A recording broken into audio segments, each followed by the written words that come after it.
We are ready. Hola a todos, estoy aquí para comunicaros que...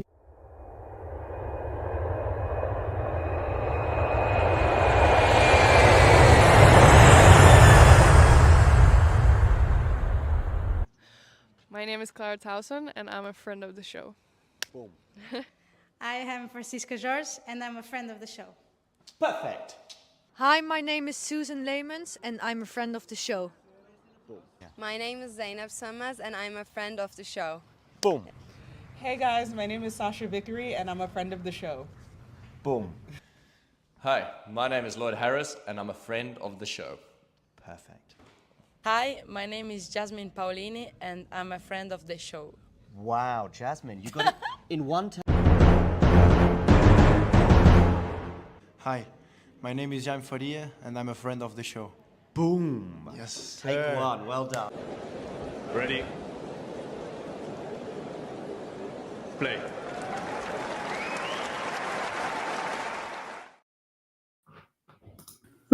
Close to top 100 is a bit of a stretch. I mean, it's like 110 points or something like that. But yeah, I mean, definitely a trendy introduction, and sort of like, yeah, it's good we have him now officially as a friend of the show, even though he pretty much was saying, "Hey, talking tennis," anytime he saw us in Porto. Anyway, hello, Jack. You probably haven't been here for a bit, but this is a very good week for you in terms of your involvement in the show, because there's a fellow British person named Jack who did something special. Yeah, thanks very much for having me. Good to see you as always, Damien. Yeah, I'm pretty excited to talk a fellow Jack. Always good to see them doing well. Not too much of a surprise, I guess, in a way, where if I'd won the Vienna title, I think everyone would be quite surprised. So it's maybe the less surprising of the two Jacks winning a title this week. We can actually start with that, sort of, because I was just reading some comments, and even in our group today, and it seems like people are thinking this is like, I don't know, so we've learned something new. And like a changing of the guard moment? Yeah, hardly. I don't really think so. I mean, I think we knew that Jack can win events like this. You know, I actually... Mm-hmm. I was going to say, I was having a talk about it with my dad, and I was like, well, I actually think going in, I thought he was the favourite. You know, actually, I'll look at everybody in the draw that was ranked above him. Maybe Zverev, I guess, but other than that, you know, neither. You'd still never expect Zverev to just run away with the title if he was going to win it. But I would have put him above Dimitrov, de Minaur, Tommy Paul, all of these names, Musetti, obviously in form. I think Draper was a better shout than all of these players. And obviously, I'm not saying that it was going to be a given for him to win, but I probably would have put him right up there as either first or second favourite. So, yeah, I think first is a little out there, but I agree with what you said in general. I will want to mention this later, probably not now yet, but generally, like all of these guys you mentioned, the Minor, the Dimitrov, Paul, of course, they're pretty close to qualifying for the ATP finals, but like neither of them really is making you feel like, okay, they're going to get 200 points here, they're going to get 300 points here. No, not really. And that pack there in the middle, sort of like between 9 and 13, 14, is very weak at the moment to me. So yeah, I think it's great time to shine for all of these guys that we actually got shining this week eventually, like Draper, like Shelton, like Mpetshi Perricard, like Fils and everybody else. So yeah, in the end, I also just thought that this is entirely possible, and I don't feel like I've actually learned anything about Jack Draper. I do think it's slightly more impressive than his US Open run, because that was just such a weird one with Mahac and the Minor, especially, like, yeah, just underperforming so much for different reasons, probably. We don't really know, I guess, what was going on with the Czech there. But yeah, I mean, I think we can just sort of circle back to the poll that John just posted. And of course, we have some comments about this in the chat as well. And I would vote, if I was voting, I would go top 10 there. I think I've been saying for years that Jack is, to me, like he's going to reach the top 10 at some point. I don't know if he's going to be a mainstay in it, though. And like, yeah, winning big titles, I'm not sure. Because to me, this actually also goes back to what I just said. And you said that, like, we were expecting that he can win stuff like this. I don't think he's really like in the developmental phase anymore. I think he's pretty much as good as he is right now. Like that's more or less going to be his game for me.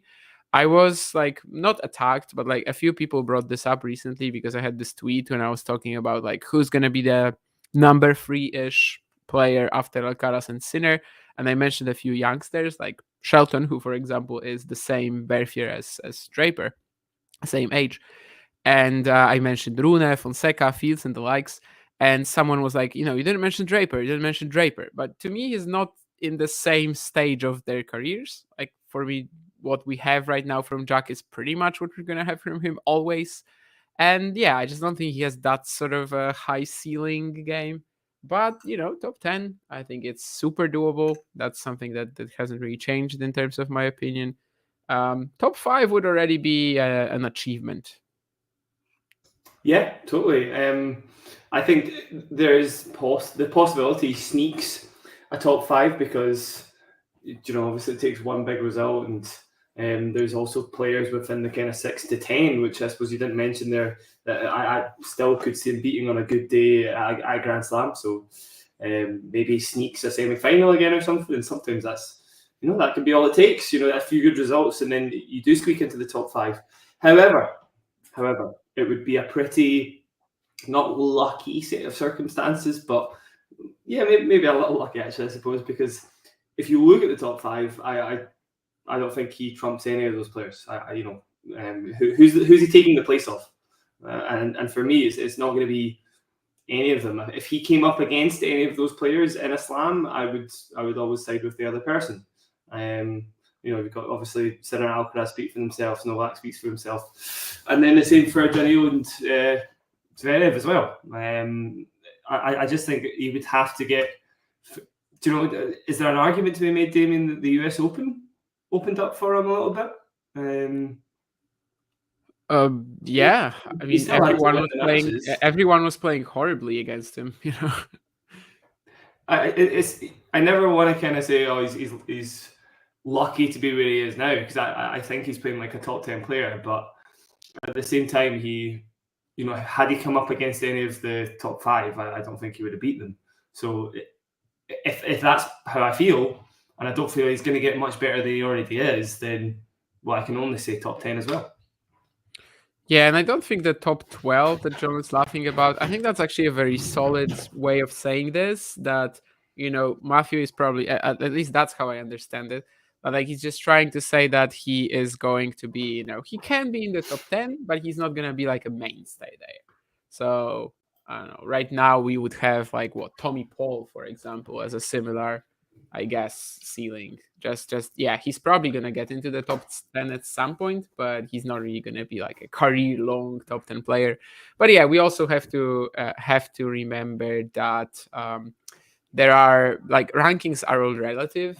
And for example, the fact that, 10 years ago, pretty much 4 spots in the top 5 were always covered.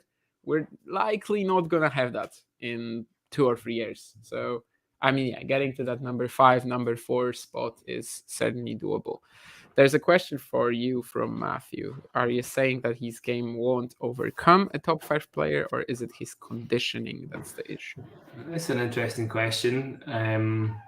I do think, if we talk about marginal improvements, that's probably the part of his game that is the biggest for improvement, because it will allow him to sustain his level in a slam, and obviously that's the end goal of most players. But at the same time, I think it would have to be a pretty good set of circumstances for him to come up against a top 5 player in a slam and feel like he would beat them.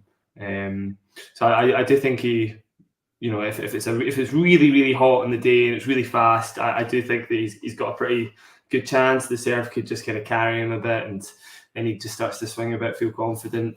Yeah, totally. But there's not. It would have to be a pretty fortunate set of conditions for him for me to feel like he's going to beat them, because pretty much anywhere else on any other day, I just don't have the confidence in him to beat any of the top 5 in a slam. That's the asterisk, because I just feel like that everybody has the edge over him over 5 sets. Yeah, when we're discussing things like this, I pretty much ignore the conditioning. I don't really think of it. So yeah, for me, it was strictly game-wise.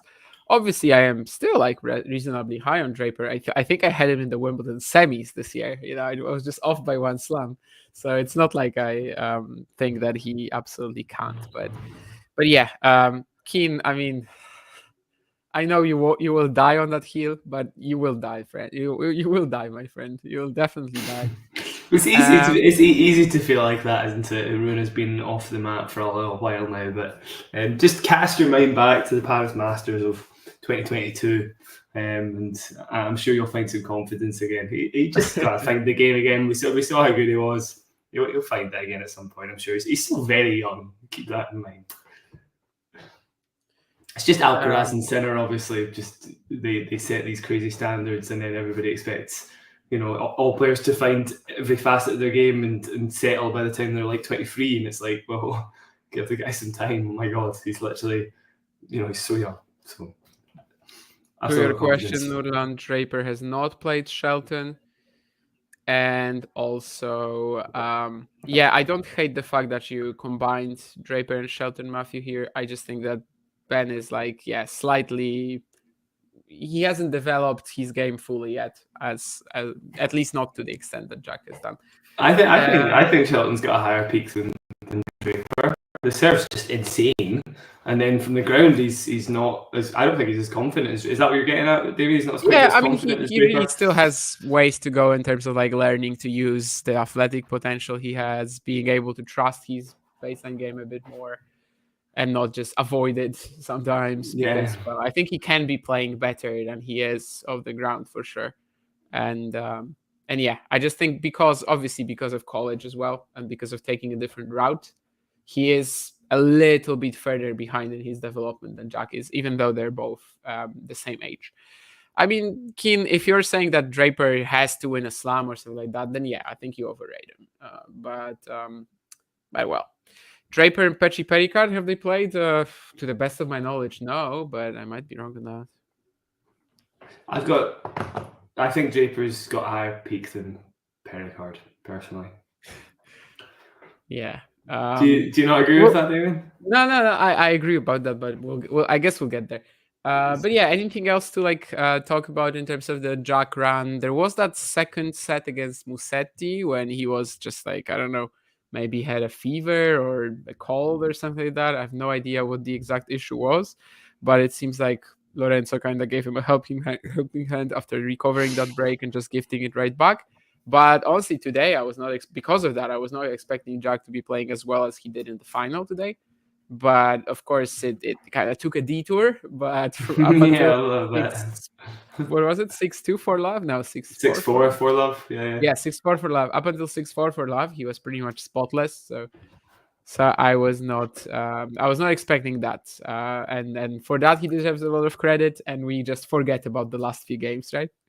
Yeah, totally. I mean, it felt like it was in hand. Even seeing the lead evaporate, I was still a bit I think he's got it. He doesn't tend to kind of derail very easily. He seems like quite a pretty strong player. Kind of trusts his game even when things go wrong. And I wasn't too shocked. Credit to him for winning the title. Genuinely, he still beat good players, but honestly, at the same time, looking at the matchup indoors against pretty much every single player he played, it's kind of it's quite a not heavy favourite, but I was kind of he should be winning all those matches, basically. That's kind of how I felt. Obviously, my hatch is in a run of form, I guess, and you could maybe see the upset happening, but pretty much everybody else, Nishikori, Darderi, Musetti, even despite the improvements, I just trusted Draper to get it done, which is a good feeling, and it's very top 10. It's very confidence inspiring, but I still don't think the peak is huge yet. Maybe it will get better than me. Maybe we'll be proven wrong, but for me, that's how I feel. Yeah, what you can get from this conversation is that both me and Jack somehow have very high expectations of Draper while having very low expectations of Draper at the same time. And somehow it all comes together. Somehow it actually makes sense, at least to us. Well, so... I think a consistent top 10 player, 6 to 10, has high expectations. That's quite a big deal. That's like a British success If we're saying consistent top 10, yeah, then it's high expectations. That's true. Totally. And a lot of British people will want to compare him to Mandy, and I'll be like, I'm very happy with a kind of 6 to 10 guy. That is huge for me.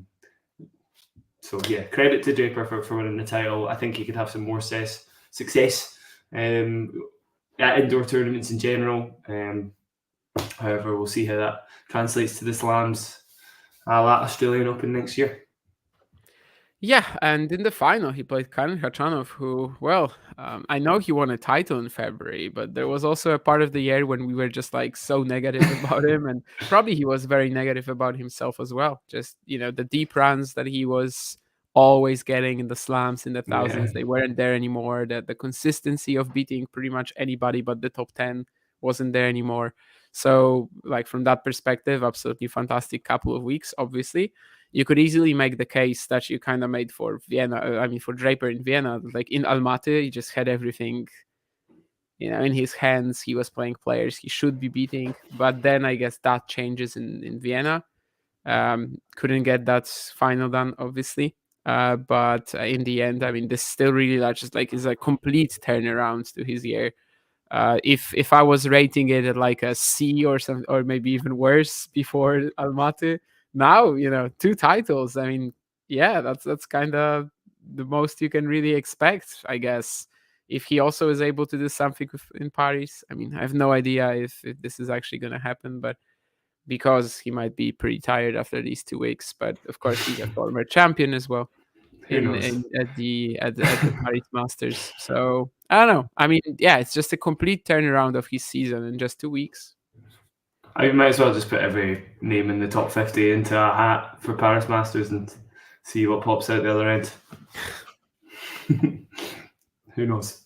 In terms of a deep run or in terms of a title? In terms of a winner, I don't know. Obviously, it's been fairly predictable over the last few years, but remember Jack Sock back in 2017? Oh. You never know. Sock Krajinovic was a beautiful final indeed. Unfortunately, it's impossible for someone who is ranked 20-ish right now to make the ATP finals. But that year it was possible, and he also made the semis in that event. What else was there in Vienna? Obviously, Musetti made the semis, beating Zverev. But as you said, Zverev just looks very tired with his season. I think he's played like far more matches than the other top guys, really. And maybe that's showing. He also had that like pneumonia after the US Open. And I think he said a few times that like he probably is going to be back on. Well, like he's not going to be back to playing his best tennis until next year. And sometimes players exaggerate that. Sometimes they just want to set like low expectations for themselves, which I also understand. But in the case of Zverev, it just seems like, he is pretty fatigued right now. Yeah, agreed. Definitely. Not saying the Musetti win wasn't a good win for Musetti, but I had Zverev winning that pretty much every time. And he just looked a little lackluster. So, again, actually, if we want to make a segue into Musetti's game and how that's really become not just a solely clay game, there's quite a lot to talk about there as well. And honestly, sometimes Zverev just looks a little too passive to beat anybody. So that can also happen. But Musetti was pretty impressive and has been getting super impressive. And what's the peak for Musetti for you, Damien? Do you think maybe the power from the back of the court is enough? I think it is. I think he has pretty much everything. It's just that his game is really tough to execute. Like it's just you need like 250 tennis IQ to do it. He's got 220. And I think obviously he has all the tools in the book. It's just that, I think I learned my lesson because early on I was super high on Musetti in terms of his potential. I thought he was going to be better than Sinner and everything. But then I just kind of realized, okay, so this is always going to be like that. Like when you have 150 game plans, it's pretty tough to say what exactly you have to do at the right moment. And I don't know, especially when your game is like standing 2 meters back and kind of waiting for your chance to strike. It's not going to be easy to play something like this. But I mean, top 10 as well, I think easily at some point of his career. Like, I would be shocked if actually both Draper and Musetti, I would be shocked if they don't make the top 10 at some point of their careers. Yeah. It's just more of a, how long will they actually be there? And still, there are some hardcore improvements that would be helpful. Like, he's clearly, grass, clay. He's super consistent right now, even on them. Maybe yes, European clay swing at the April, May, maybe. Okay, maybe he wasn't quite fully there, but since, let's say, Turin or whatever, he was just super good, only losing to the best of the best. Hard courts, I'm less sold. And if he can't produce deep runs at the US Open, Australian Open, it might be more tricky. But that's kind of what will determine to me if he is actually a mainstay there or not. By the way, last year, John asked me this question, I think, after the ATP finals or something like that, which was if someone is going to, if one of these two players is going to be an alternate for the ATP finals in 2024, is it going to be Musetti or Draper? And at the time, it seemed like a pretty decent question to ask. Now it looks actually it's 200 IQ, because they are pretty much in the same ranking position, right? And then kind of, pretty much had similar years. Yeah. I don't know what I would have said at the start of the year. If you want to ask the question for 2025, assuming neither of them have broken into the kind of top 8 in the world, I probably would side with Musetti. Honestly, I think he's going to have the better year. I'm very excited to see how he does in the clay swing, because obviously he was right up there as one of the guys you would pick for upset ability, and obviously got a few big wins this clay season. All the improvements he's making obviously beef him up for the rest of the tour. And then when he goes back onto clay, I feel like it's only going to stand him in good stead. Actually, I'd be interested to hear your opinion on it, David, because you might think maybe it's a bit of a too many cooks, in the kitchen kind of issue going into the clay swing, and it might actually totally mess with his game. But I'm very excited to see what happens, because I think he go on big runs, he gets a bit of confidence at one tournament, then he could have an insanely good clay swing, and then that obviously could be enough just to get him into the ATP finals. Yeah, it can happen, but at the same time, he's had streaks where he doesn't do anything absolutely, even on clay. Yeah. And you never really know, I guess, what's going to happen. But after really picking up his game around Garros, around the grass, he's been pretty good for sure. Why wouldn't I know too many cooks? It's the same in Polish, I think. Anyway, what else? Alex de Minaur, of course, made the semis, and that's one of the guys I mentioned earlier who have he has the best shot at making ATP finals. Yeah. However, it seems like, especially in Antwerp, he was just coming back a bit too early. He was trying to chase that Turin spot, but he wasn't fully fit yet. And it's just the same thing here, really. I think he, at this point, I'm not really confident he's going to get more points in Paris, because he just seems like he's not really at the top of his game right now. He still made, despite, after that Wimbledon injury, he still made US Open quarters. Of course, in that quarterfinal against the aforementioned Draper just wasn't able to play physically. But when it comes to potentially getting the points for the ATP finals, that's still great for him. But he might actually be forced to just pray that Djokovic decides to miss Turin. Could happen. I think that would probably be his best bet. However, I would like it to happen. If we're just talking, I know you don't like talking personally, David, but he's one of my preferred players. He's right up there. Alex, I think he's got a good vibe about him. He's shades of Andy, right? So it's quite easy to enjoy his game from that standpoint. So hopefully he gets there just from a personal standpoint. Is that as done with Vienna, Damien? I think so. Yeah, sorry, one more thing. Dominic Thiem retirement. Oh, yeah. Yeah, we had a pretty long show about it, so I guess we just can mention that, he lost to Darderi. Had his chances in the opener, had a volley, right, that he bricked or something like that. Was it the perfect send-off? It's all delaying the inevitable, and to be honest, it's been a bit of a long goodbye. Not that he's overstayed his welcome with the goodbye, but I just mean we know he's been going for a while. It's never going to feel that right, him going away. It's right for him to be going in Vienna, so whether or not he goes out in the first round to Darderi is neither here nor there. It's quite nice for him to go in his home country. So in a way, yeah, great. It didn't feel perfect, but what more can you ask? Do you know what I mean? It has to be somewhere that means a lot to him. Some interesting doubles results in Vienna, says Keen. I guess you mean the Arevalo Pavic Darderi Navonero. That's absolutely, that is absolutely outstanding. Well, I mean, clearly Darderi, indoor hardcourt specialist now. Mariano Navone, indoor hardcourt specialist now as well.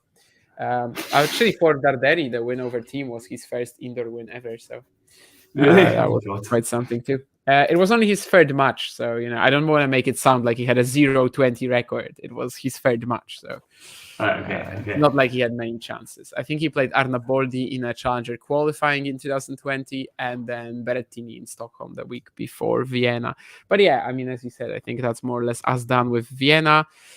Keen saying that GMP already showed in Lyon how good he can be on clay. He has as good a shot as Musetti, this clay swing. What? Where's that coming from? Sorry, missed that.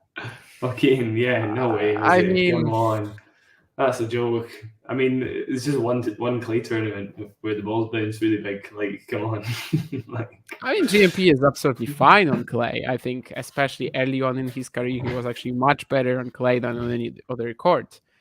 Just the ability to protect his backhand and have more time. He has the athletic ability, but I mean that's just in terms of longer term success. If we get them in 5-6 events, he really shouldn't be getting better results than Musetti, unless Musetti is just in one of his patches where he's not doing anything. But then it's not also because Mpetshi Perricard will be killing everybody.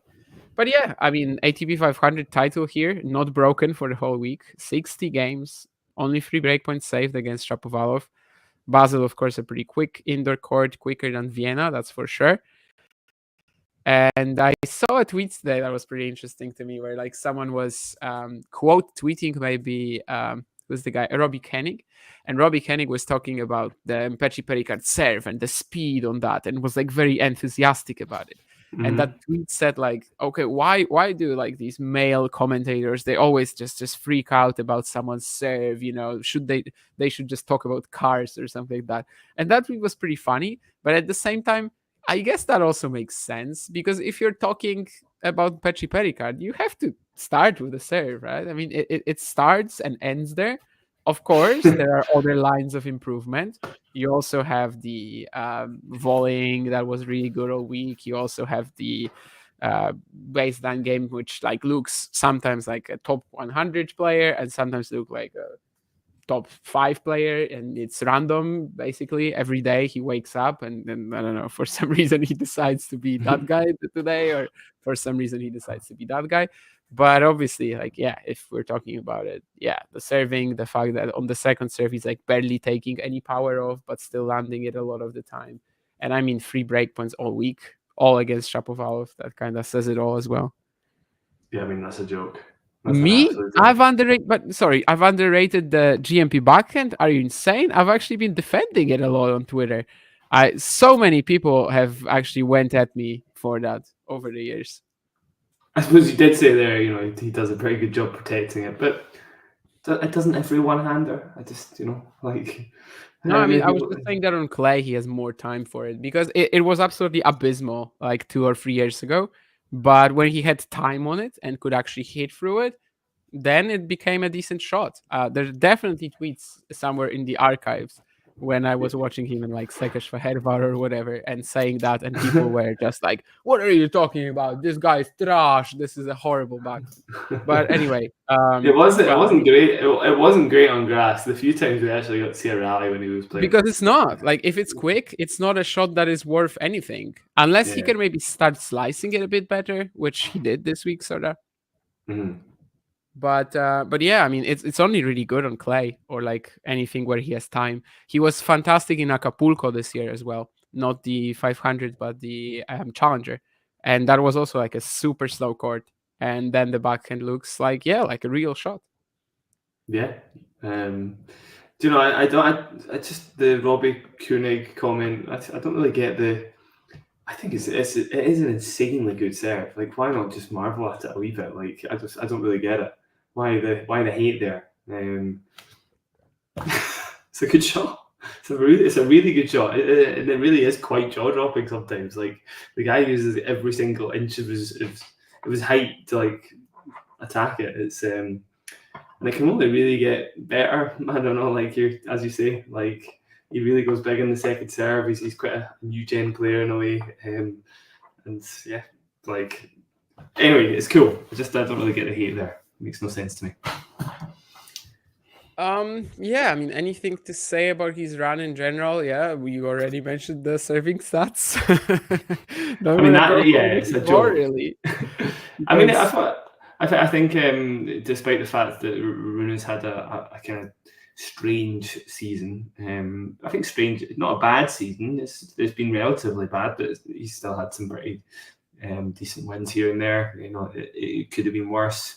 There's still kind of shades of how good he is. It's not like he's totally fallen off the cart in a way.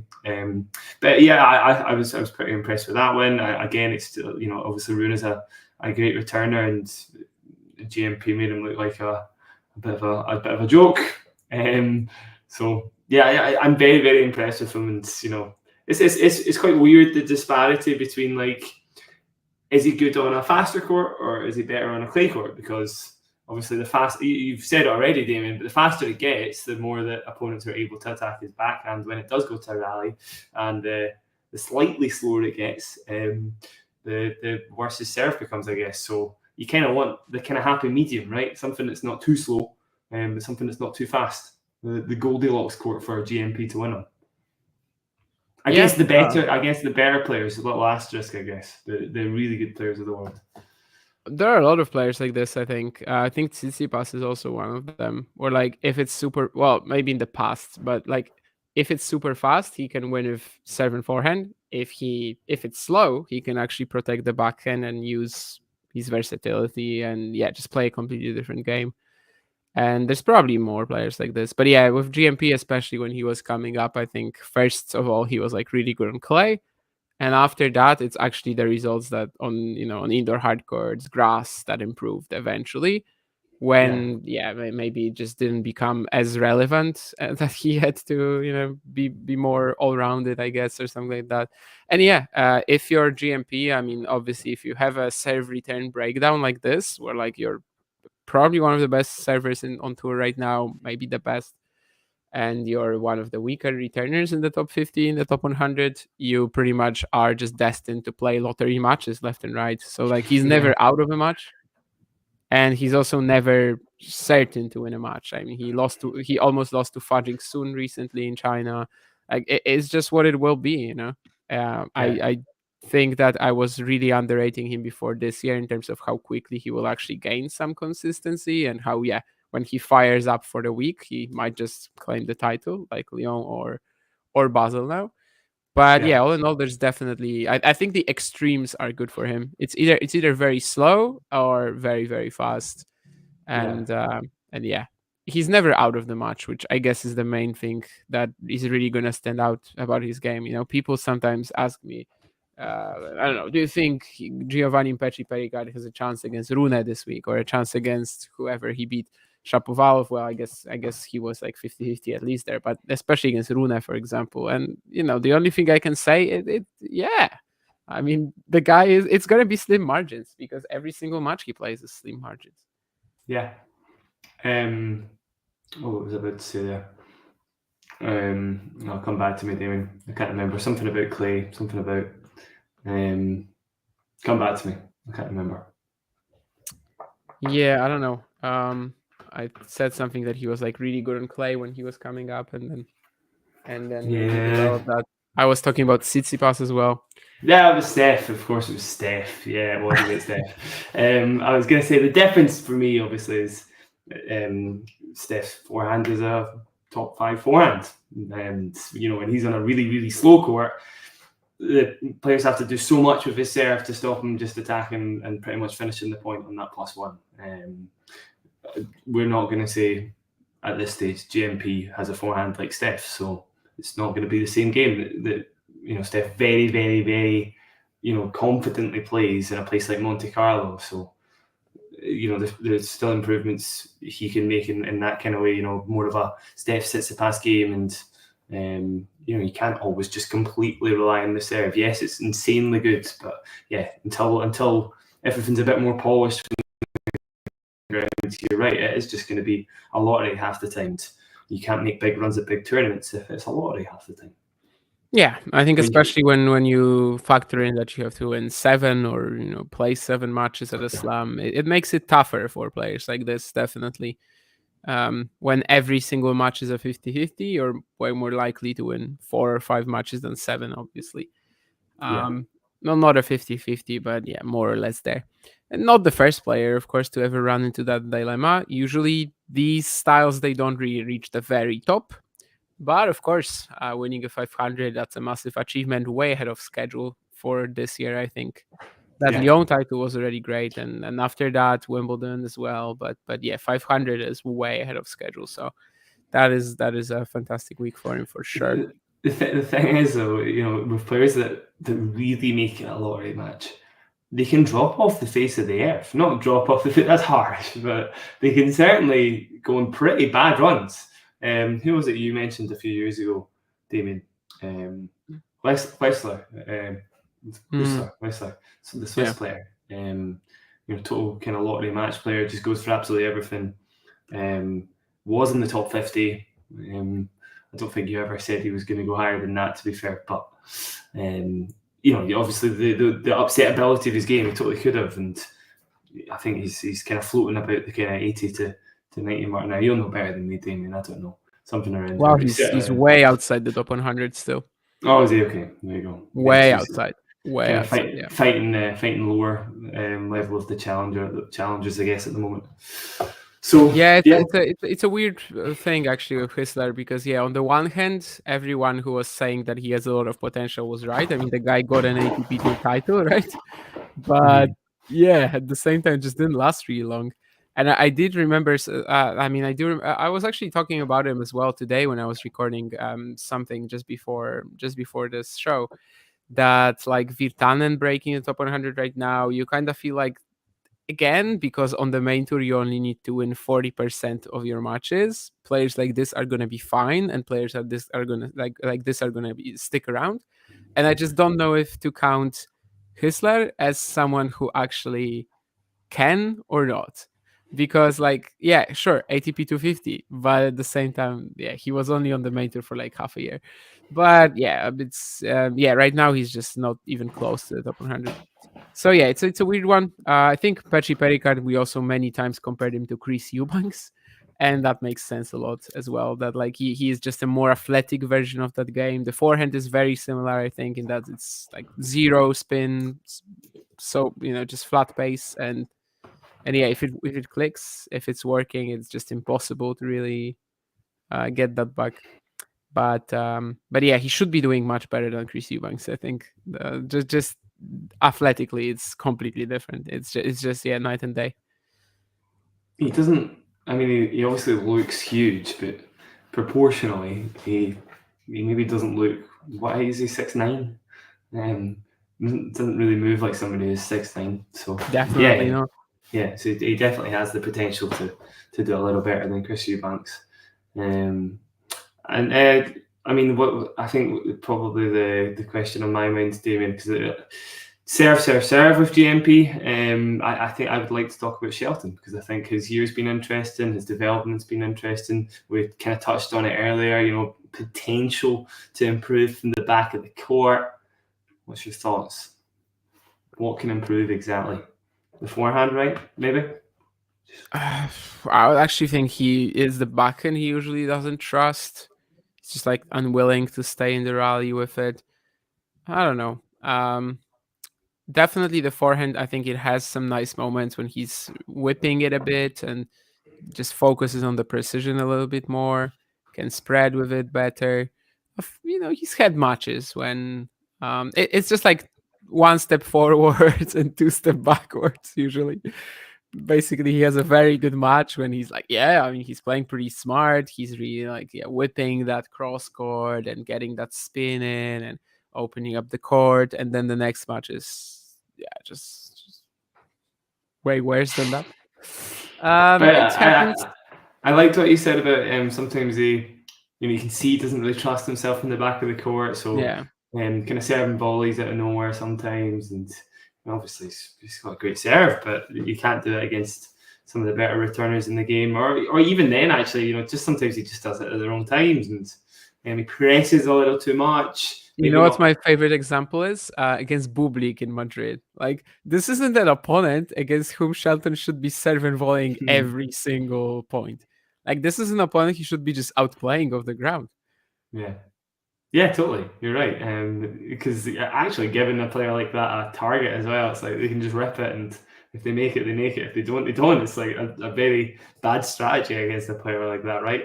For me, you talk about talking about him whipping the forehand, and I don't know. I feel like there's kind of moments in rallies where you're kind of if we compare him to Draper, who I guess is kind of similar in some departments, maybe not quite as athletic, but I'm expecting him to kill it with kind of a more flat forehand from certain positions in the court, and it kind of the rally goes on, and he still looks to build the point, and maybe just not as good at finishing points as some of the better up and coming forehands of the game. Feast comes to mind as well, and these players of a similar age that maybe are just a bit better at finishing the point like that. So I totally think he can improve that. I don't see why he couldn't. He's got the talent for it. He's athletic enough for it.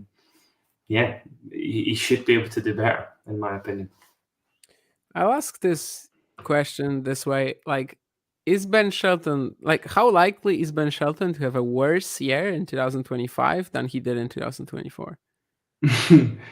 Good question. Yeah, I mean, it was only last year he went on a run of how many tournaments without winning 2 consecutive matches, and I still do kind of believe he's a bit of a confidence player. I think probably about 50-50. Could be worse, it could be better. Oh, really?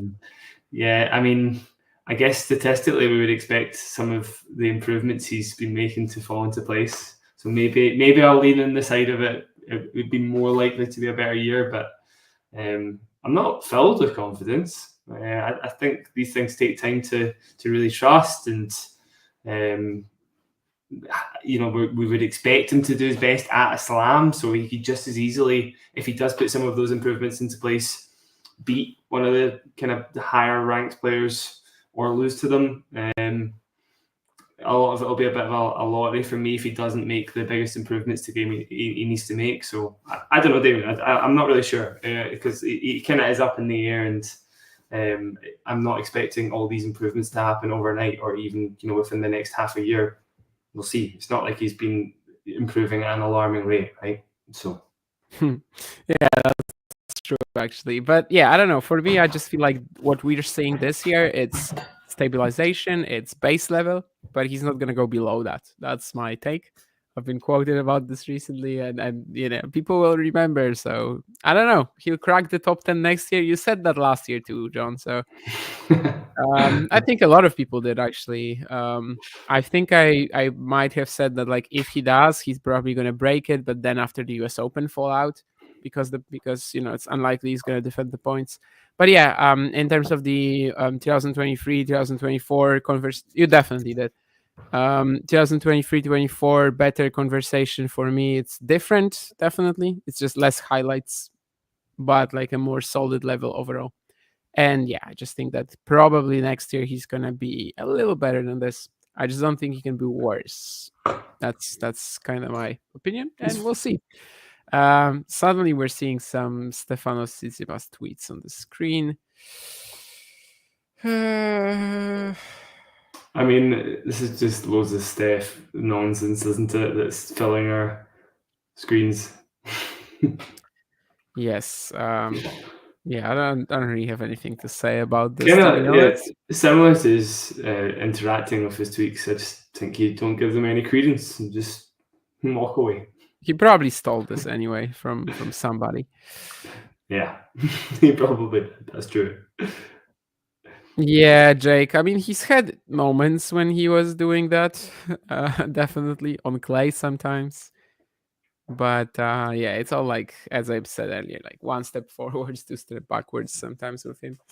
I think Jake touching on that as well. I think like the fact he kind of gets pumped up and gets energized by the crowd can totally be pretty much what Jake said there. A kind of counterintuitive, or not counterintuitive, counterproductive even to his game. Like, and this is kind of also why I'm not saying he will get worse, but I'm saying I think he could get worse, Damien. It could happen. I'd still side with him probably getting better, but on the court he just like kind of he zones in because of the crowd. He doesn't necessarily play the smartest game. He just kind of feels it, and something obviously that can be great against some players, but then other players you need to be a little bit smarter. Maybe that can be the total opposite.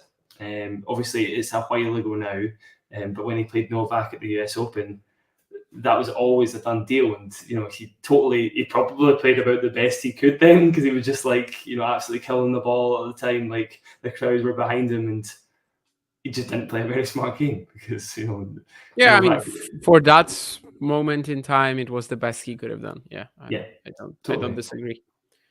So yeah, I'm just saying he could get a little bit clouded by not trying to impress the crowd, but trying to get energy from the crowd, or overconfident, basically, is what I'm thinking.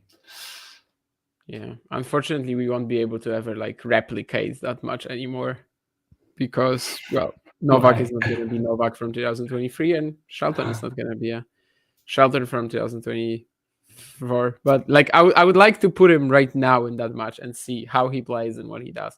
I don't think he would win really, but yeah, I just wonder if it would be closer. I see. Fields was mentioned in the chat, and of course he had a 5-0 lead in that second set tiebreak against Shelton, which was a brutal loss.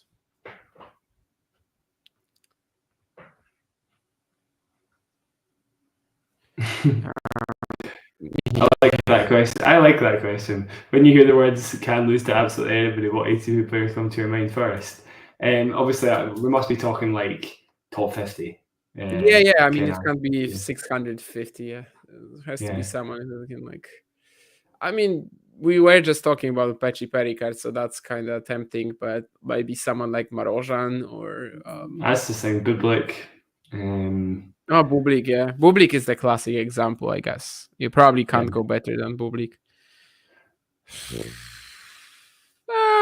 Rune feels... I get it, but like not to absolutely anyone, maybe. There used to be like Karlovic or Max Cressy or something. I mean, Cressy right now can lose to absolutely anyone. That's like not even a figure of speech. Feels losing to Brody? That happened? Did he? Nah, I mean, he would not. Okay, you're just naming. Yeah, no, I mean, he wouldn't lose to either of them. Bublik could. You put Bublik, Aziz Dugas on the court. Marrakesh next year. I'm not gonna say that I'm pretty confident. I'm feeling a bit of Casper as well, to be honest. Depends on the part of the season, I guess, because first couple of the year he was unbelievable, and. Right now, yes. Right now, I don't trust Casper at all right now. Yeah, like anybody, basically. Felix, yeah, Felix is a good shot from Sean as well. Yeah, Felix, yeah. Probably, he makes you think that this is the event where Felix gets a run, and then he loses to Alexander Miller in like 6-2, 6-2, or is it 6-3, 6-2? Was it? I don't know, but yeah. Casper, he lost to Brody on grass, yes, but Jacob knows that match very, very well. Mm-hmm. But yeah, that is a bit of a different setting, I guess. But yeah, Bublik is probably the quintessential example of that. I don't think you can really go for anything else and say that, oh yeah, this is the better answer. anyone in the top 500 at least has a viable chance of winning against Oh, totally. Just depends what day you catch him on. I don't know about season, but he did pull out of Paris, that's for sure. But probably season as well. I just didn't see the announcement, but I did see that he pulled out of Paris and he pulled out of Paris. Anything more to add regarding Basel? No, not off the top of my head. Maybe I feel there's a player maybe we're missing. Maybe could be talking about Rublev possibly. It's just going to be the same old story, though, to be honest. I think we might kind of like talk about these guys in bulk, like Rublev, Dimitrov, Rud, and the likes, because I think we should also just mention, Paris and everything coming along there. We have the draw, obviously, and we have the ATP Finals race. Maybe we can get that on the screen. That would be good. Wawrinka just beating records and stuff is kind of cool as well. Pretty much everything. Well, not everything, but he is obviously at the age where if he gets a win, it might break a record or two. I don't know, because he's just that old now. But it's still cool. Obviously, it's a fan favorite, and it was a good win. So fingers crossed he can get a few more. It is the case, yeah, definitely. There are, I think, other than the age, there's also players from like random countries sometimes where anytime they fart, they break a record, and it's kind of the same with Wawrinka right now. Yeah. Basically, any event he goes to, the job for everyone in tennis is just like looking up these stats. Like, all this player to win a match there, all this player to do this, all the player to do that. Soon enough, he might be the oldest player to win a challenger if he wins in Bratislava, I think. Although, actually, would he be older than Dr. Ivo? I haven't checked that, but Wawrinka is 39. I'm just not sure how many months, but maybe he could also break this record in Bratislava this week. Anyway, let's just maybe talk about Paris then. I mean, Sinner or Alcaraz, the main two favorites, and anyone else winning is a bit of a surprise. Then again, maybe a bit of a the intrigue is added there because neither Yannick nor Carlos have ever had a run in Paris. I do think that's sample size, though. Probably, yeah. And probably Yannick, he's serving unreal. I think, since the serve improves, I've not really talked much about Yannick on the show, actually. Just haven't had much of a chance since he became, just insanely good. The serve, obviously, he polished up maybe even a year and a half ago. Obviously, it's a while now, but since that's happened, if he's healthy, I trust him so much. Like, I really trust him, and I don't think he'll be tired enough, to be honest, not to do well here. I think he'll be up for it. I'm backing Yannick. Yeah, I was thinking before Beijing and Shanghai, I was kind of just sitting there and thinking, okay, so he doesn't have anything to play for really before the ATP finals because the number one is long secured. So maybe we're going to see some dips in motivation. We obviously did not. Last year, he ended his Paris campaign on, a bit of a sour note because that was, of course, the mess with the scheduling where he played until 3 a.m. with McDonald, and then he was actually put like 4th on the court the next day, and he decided to withdraw, which I think was totally fine. So, I think that he's going to be much, much better here. And I'm not really looking past these two guys, honestly. Usually you would also look at Medvedev and Zverev, but there are certain issues. We already mentioned Zverev. Medvedev didn't even play the Vienna Basel week because he has that shoulder injury. It's limiting him on the serve. We knew that for a very long time. But also the fact that in Shanghai, he was like slicing his forehand a lot more than usual, just couldn't hit through it at all. Then, of course, also the exhibition performance against Yannick, where he just gets crushed. And it just doesn't seem like he's exactly in top shape, which really just leaves us with the guys like 5th seed and below, with no Djokovic. And as we already mentioned, like these guys from like the 5th seeding, so Rud, Rublev, Dimitrov, Minor, and whoever else, like they're just pretty mediocre right now, I'd say. Yeah, agreed. And actually, I used to, in previous years, back Mehdi quite hard at Paris, just like the slow indoor for him, and I actually always said slow indoor was probably his preferred surface. But actually, he's not really done that great in recent years at Paris. I think he did lose to Minor last year in quite a bizarre match, and I'm sure it wasn't anybody particularly noteworthy the year before. I could be wrong. But yeah, normally I'd be quite high on him and I'd maybe give him a chance against Sinner and Alcaraz, but he's just getting overpowered nowadays, isn't he? Like the Sinner matchup is now a bit of a joke. There's just always a way through him. Sinner just feels like I guess he's way more patient than he used to be, and he just always feels like he can be the one to pull the trigger at the right time before Daniil does. And I'm sure, to be fair, this isn't really a Medvedev conversation. Sinner just feels that about everybody now. He's just not in a rush to finish points, and he honestly feels like if you're not like within touching distance of him, kind of top three, he feels untouchable. I think he's just so good at the moment. I don't know if this is all obvious hype, Damien, but I'm sure everybody else is saying the same thing. But yeah, I think about the Medvedev matchup, I have pretty much the same feelings. Like it used to be that he had to improvise, he had to be creative, he had to come up with the drop shots, the serve and volleying in Beijing in 2023 to finally beat Daniil. But then from like their second meeting after that, he just realizes that he can actually play his normal tennis right now against Daniil and still win. And right now we have Daniil in that spot where he has to be the one who's trying something else, and he just commits 40 backhand unforced errors, even though it's the most consistent shot in tennis usually, because he has to go for it. He just, or at least I don't know if he has to, but he feels like he has to.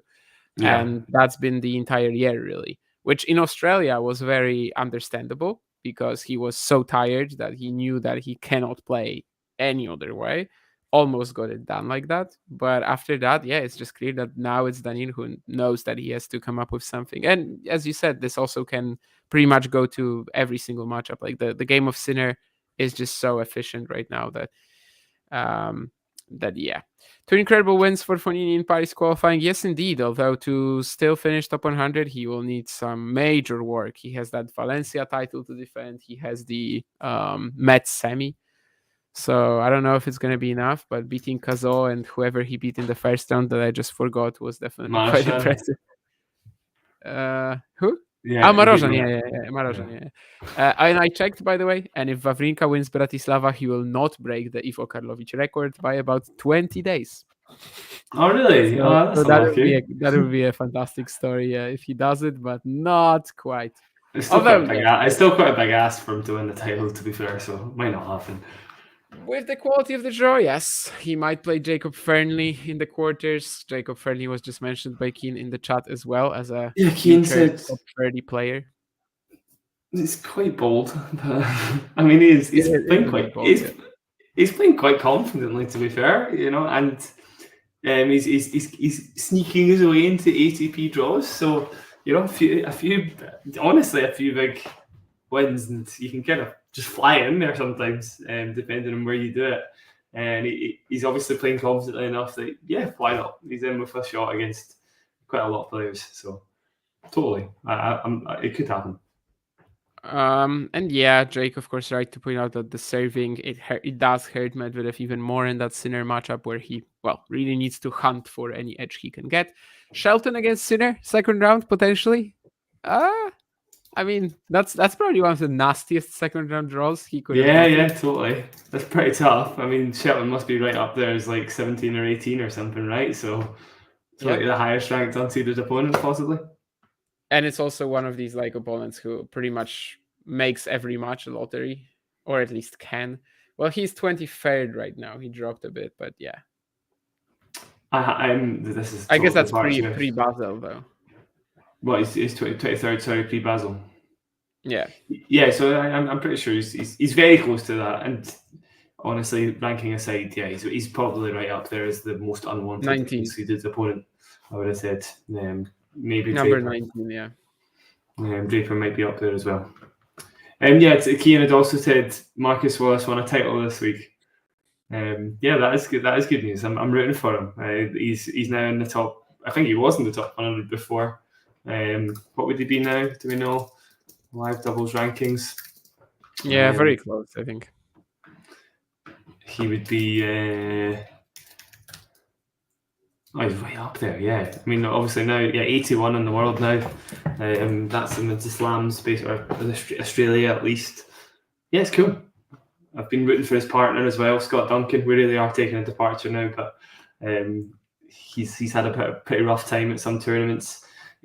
It's just brutal, He's getting to match tie breaks. I think he's lost 12 of the last 13 he's played. I know it's pretty rough, and it really is a lottery sometimes. So he's been quite unlucky in some of those occasions. So hopefully he can get a few big wins soon. All right. So what else do we have in Paris? We just mentioned Shelton as like one of these guys you really want to avoid. Is there someone like this in the Alcaraz draw? Hugo Humbert, 15th seed. Hugo's totally somebody who can just turn it on. So you would want to avoid him early doors, and that would be a third round, I believe. So yeah, not the greatest third round in the world. I would have traded quite a few players for that if I were Alcaraz. Hubie Hurkacz, surely got to have a good chance at Paris, right? But I mean, his form's not been great. But on paper, I mean, tough to talk about form when he's just not playing and, well, still struggling with the knee. So yeah, I think let him win the first round first. I've always kind of my stance there. Yeah, I think Humbert is obviously a fair shout, although Carlos already beat him pretty confidently on a slower indoor hardcourt this year. Which kind of makes me think he probably can do it again. Also, Humbert in Basel was very weird. Like it's tough to describe it, but his body language was just completely different than usual. He was just like in these third sets against Goffin and Kim, he was just like talking to his box instantly. He was laughing about everything all the time, just generally being so loud, and I don't know, just I don't know what that was. I saw that. It's a weird. It looked like he had a conversation with Goffin afterwards. I don't know what's happened. Yeah, but, it was both matches. I'm really not sure. But I'm sure the top 10, I've not checked his record recently, but I take it that record is still intact, his top 10 record, and he'll be very up for the occasion. You never know. I think it got slightly worse, but it's still pretty solid. Jari has a similar one actually, and he can be in Alcaraz's second round. But of course, if we're talking about poor form, that's kind of him as well. What's Kecmanovic's best conditions, Keen? It's tough to say. Anything, right? I mean, he's won a clay title. He's made a grass final. He's won a hardcourt title, I guess. No, has he? I don't know. Bit of an all-rounder, yeah. I'd probably side with clay. I don't know. I think when he's on, he's got a great forehand. Great from both wings. Obviously, his backhand's great as well. Just got the groundies to be really good when he's got time. But yeah, he's a bit of a strange player. I agree. He can just be flat some weeks, and that's that. Yeah, I think I would actually tend to lean towards a hardcourt. I'm just not sure what sort of hardcourt. Just think on clay, he doesn't really have like the consistent weight of shots to beat the best guys. Like he played at the Sunshine Double in 2023, 2. Yeah, like that's the Kecmanovic I want to watch, and I think that's the Kecmanovic that was kind of his highest peak. Of course, these are very different courts, Indian Wells and Miami, but I think maybe that sort of version. I just don't think he can do it on clay against the top guys, really. But then again, he also had that week in Estoril, which John wants to talk about all the time, and there he was serving so well on clay courts. But anyway, yeah, it's just very... It's not obvious at all in terms of Kecmanovic's best conditions. In fact, maybe there's not even best or worst conditions for him. I mean, it's just literally the same. Oh, wow.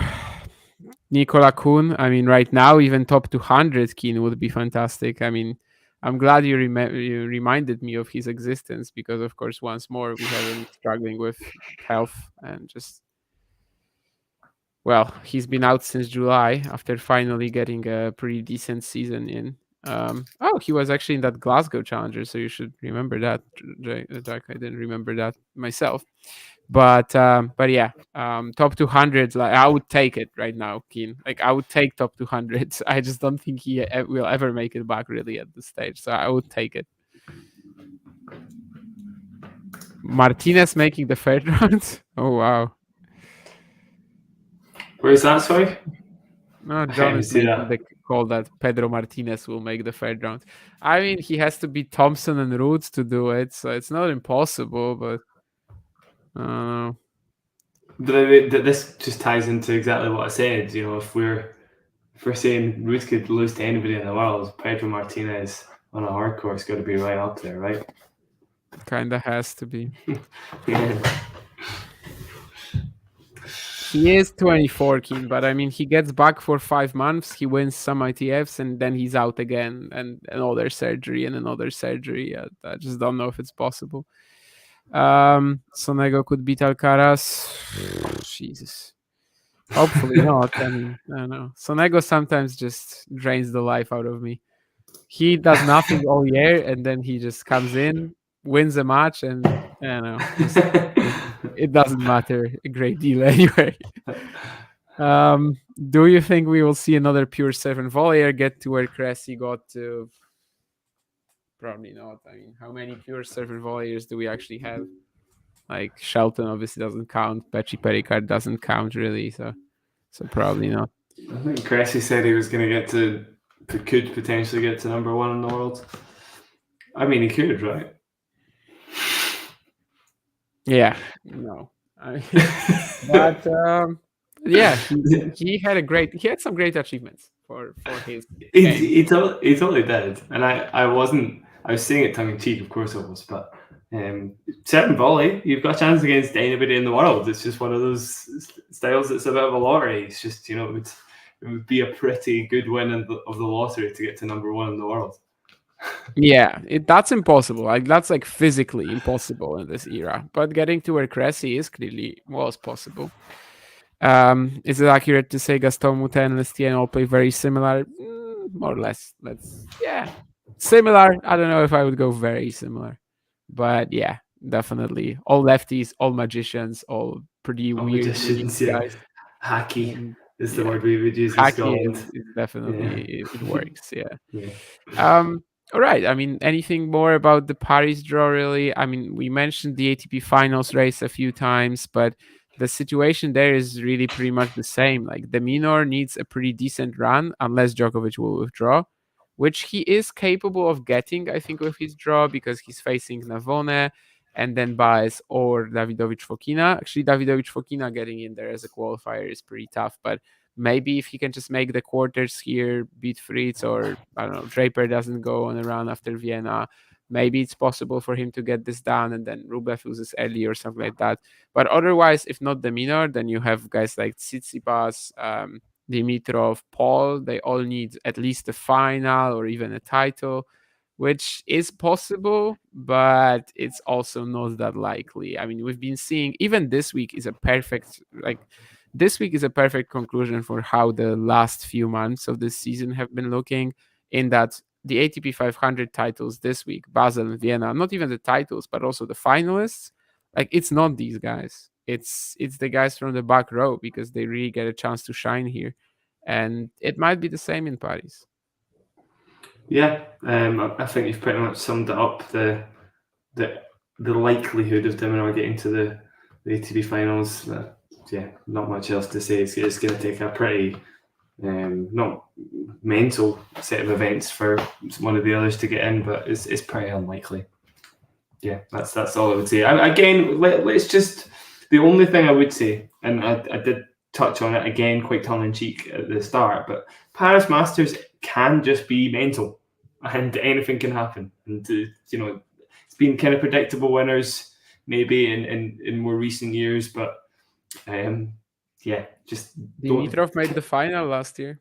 Dimitrov made the final last year, exactly. There you go. Who's to say he can't do it again? Why not? So I think there's still a little bit of intrigue, and if somebody like Steph gets through, that's a big surprise on paper, but who knows? You know, Steph's had great. Did Steph get to the semis last year as well? And he was kind of close against Novak, but also not really, because we always knew he was going to lose against him. Yeah, so you never know. Yeah, I mean that's something we can actually end on here. I think we never know. You never know. But we did cover a lot of ground. Talk about Jack Draper, talk about Giovanni Mpetshi Perricard, Ben Shelton, Karen Khachanov. Lots of slightly unexpected ATP 500 finalists, but yeah, it doesn't come out of nowhere for neither of these guys. It doesn't come out of nowhere in terms of the state of the tour, as we just discussed as well. And well, of course, the ATP Weekly will be back in a week to talk about Paris. I had to think about it for a second because almost all of the ATP thousands are now 2 week events. Yeah, of course. Yeah. So we'll come back in 2 weeks to discuss Cilic winning the title. Until then, I guess. And Stan Wawrinka, Bratislava. WTA Weekly moved to Saturday to preview WTA finals, says John. Absolutely. And ATP Weekly, of course, will be here for you after the Paris event is over, after Yannick Sinner and Carlos Alcaraz face off in the final, in a rematch of the Six Kings Slam final. And well, they both have 3 slams this year, by the way. So that's fantastic for the both of them. But yeah, sometime around Paris-Bercy, we'll see. Of course. Yeah, thank you, Jack. Thanks for joining me to talk about these 2 beautiful weeks, 2 beautiful events. And well, I don't know. Let's keep talking tennis.